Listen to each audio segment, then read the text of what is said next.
वचन, प्यारा वचन, ईशु मसीह का प्यारा वचन, पाव को दीप को राह को रोशन, ये है मसीह का प्यारा वचन, ये है वचन, प्यारा वचन, ईशु मसीह का प्यारा।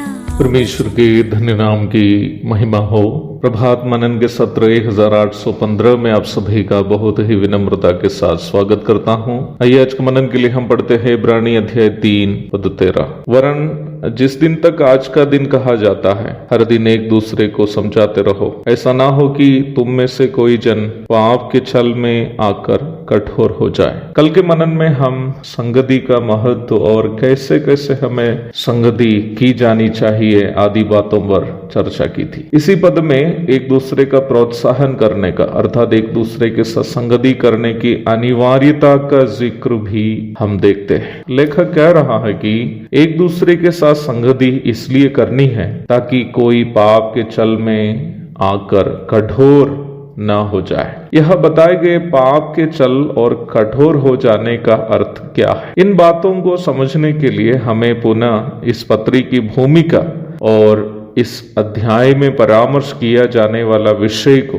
समझने की आवश्यकता है या पुनः याद करने की आवश्यकता है, क्योंकि कई बार हम लोग इन बातें चर्चा कर चुके हैं। अपने यहूदी जाति वालों से तथा रोमी प्रशासन से एक ही समय सताव को सहने वाले यहूदी मूल के मसीही विश्वासी उन सतावों के समय विश्वास में कमजोर हो गए थे। उनमें से कई लोगों को अपने पूर्व की भूमिका और पूर्व की प्रथाएं मसीही विश्वास से अधिक महत्व के लगने लगे। कुंवारी से जन्म लेकर एक साधारण बढ़ई के रूप में जीवन बिताकर श्रापित क्रूस पर एक अपराधी के समान जिस यीशु की मृत्यु हुई थी, उनको मसीह और प्रभु मानकर कष्ट उठाने से अच्छा यहूदी प्रथाओं को पुनः मानना और आराम का एक जीवन बिताना कई लोगों को सही लगा। ऐसी परिस्थिति में उन विश्वासियों को विश्वास में मजबूत करने के लिए यह पत्री उन्हें भेजी गई थी। हम इस बात को देख चुके हैं कि विश्वास करने का अर्थ भरोसा करना है। परमेश्वर पर हमारा भरोसा को ही हमारा परमेश्वर पर का विश्वास कहते हैं। हमारा विश्वास यदि भरोसा नहीं हो तो वो केवल जानकारी या अंधविश्वास है। कनान की जासूसी करने के लिए जो 12 लोग गए थे, उनमें से 10 लोग यहोवा के बारे में यद्यपि वे जानकार थे, परंतु परमेश्वर यहोवा पर उनको भरोसा नहीं था। केवल यहोशू और कालेब ही थे जो परमेश्वर पर भरोसा करते थे अथवा विश्वास करते थे। इसलिए ही उनको ये भरोसा था, उनको ये विश्वास था कि परमेश्वर कनान के अनाकियों के ऊपर इस्राएल को विजय देगा। अगर उन 12 जनों से 1 या 2 जन ही विश्वास में कमजोर होते और अन्य लोग परमेश्वर पर भरोसा करने वाले होते, तो उन अन्य लोग 1 या 2 कमजोर विश्वासियों का प्रोत्साहन करके उन्हें भी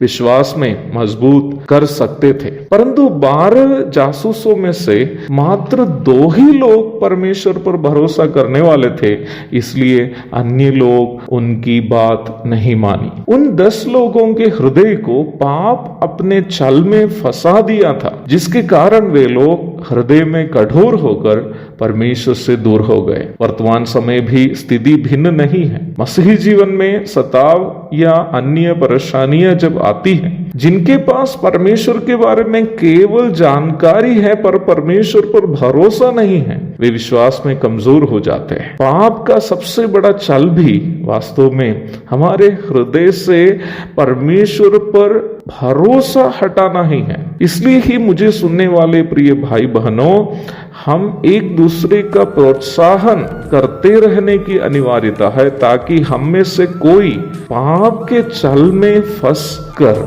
हृदय में कठोर होकर के परमेश्वर से दूर ना हो जाए। एक और शुभ दिन की धन्य कामनाओं के साथ आज का मनन मैं यहाँ समाप्त करता हूँ। प्रभु आप सबको आशीष दे। आमीन।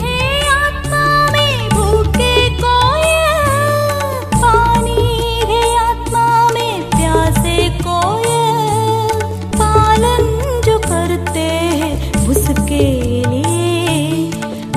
आशीष पाने का साधन है ये है वचन, प्यारा वचन, यीशु मसीह का प्यारा वचन।